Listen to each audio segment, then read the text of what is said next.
Hey everybody, I'm Christopher Green. You're tuning into AMTV, Alternative Media Television. Just finished a really heavy segment, which I think is more than likely going to be banned on YouTube. So chances are to watch it. And those of you watching all our behind the scenes here on Facebook, subscribe on demand. It's the price of a cup of coffee. Support what we do. Get the real truth. Again, some of these stories, they're too dicey. I still want to get them out there. If you're wondering the topic we just discussed, we talked about really the biggest warning that we've seen for world war. It's the closest that we've ever been. The clock is ticking. So again, to watch that video, more than likely, you're going to have to subscribe on demand. Click the link below. I did want to talk about Putin's car crash, and this was on my desk last week. For some reason, I didn't get to it. We went through quite a few stories. I think we had 5 videos go up on Tuesday. Thank you again for sharing all of our stuff. Your tremendous support. We've had a lot of new subscribers recently. But I had it on my desk. I want to talk about it. Was the Vladimir Putin chauffeur car crash. I think the chauffeur was driving a Beamer, a BMW, and the car that ran into him was driving a Mercedes. Graphic footage. Just warning you guys ahead of time, but we're going to roll the clip here in a minute. I think I want to put it at least on repeat 1 or 2 times. You can look this up on Facebook too if you're following with us live. Let's take a look at this footage real quick.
Okay, guys, so I'll let you decide for yourself. That was the pretty graphic footage of the head-on collision, which I had to watch it twice myself because it happened so quick.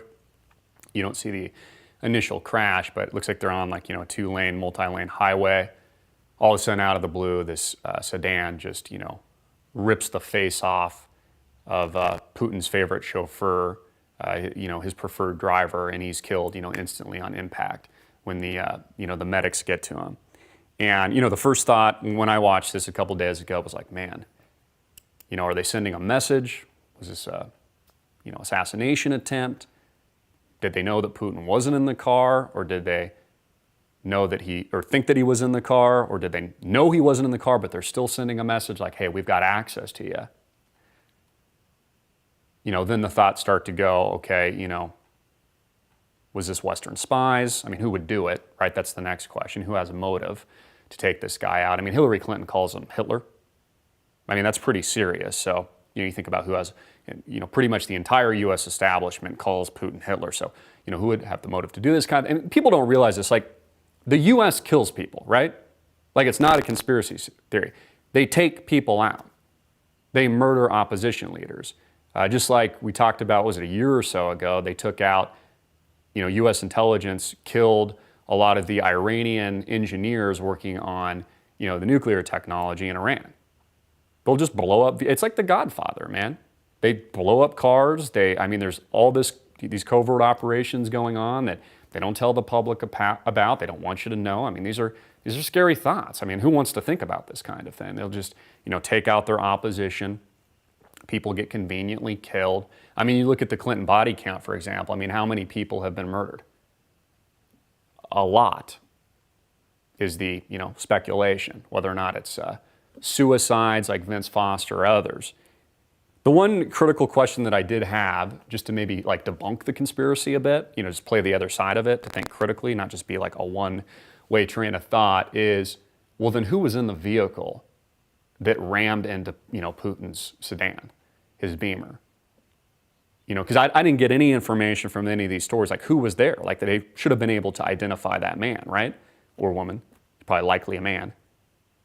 So who was the person driving the opposing vehicle? Why hasn't that been leaked to the press?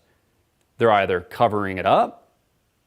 Well, I think that's probably what they are doing. They're covering it up for a reason, right? Or here was the other thing, because look at Michael Hastings, right? His car, went 100 plus miles per hour and blew up. You can look up this story on YouTube. Again, he was, outing the political establishment. He conveniently winds up dead.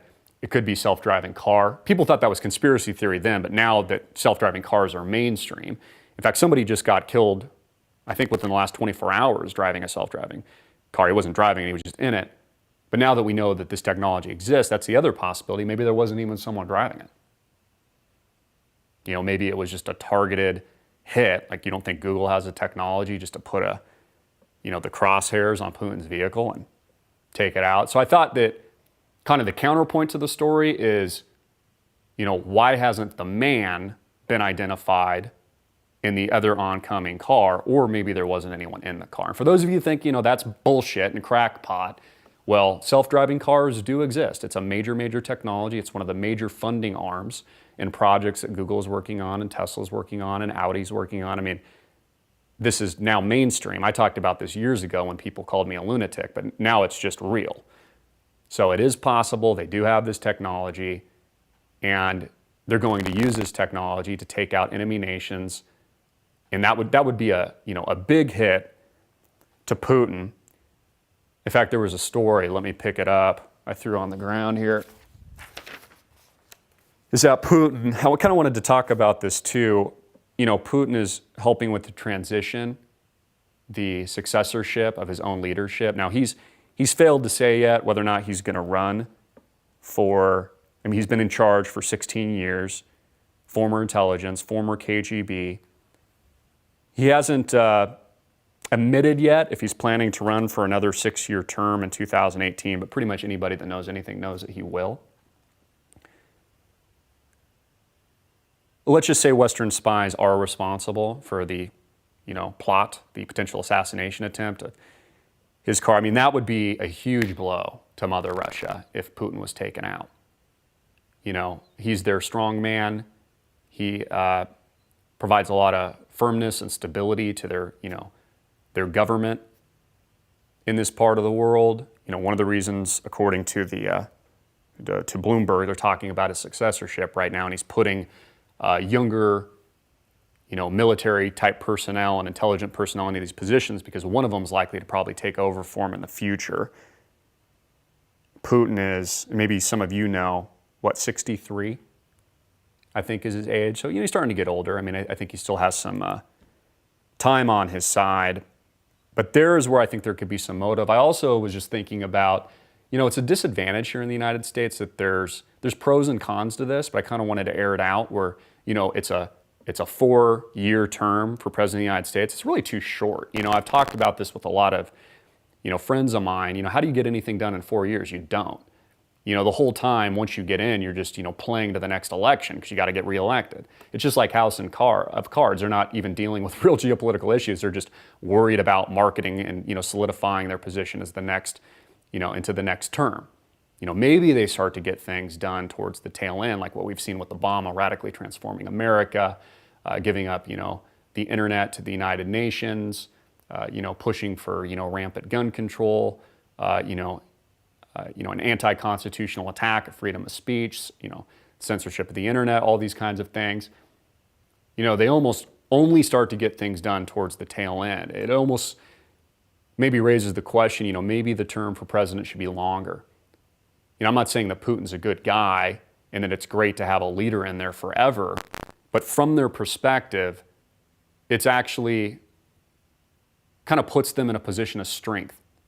Having the consistency of leadership and somebody who can make bold decisions over a longer period of time. I think it's a discussion that Americans should actually have versus our politicians always just trying to get reelected. So Putin's grooming a new successor generation. I thought that this potential assassination attempt was very, very suspect.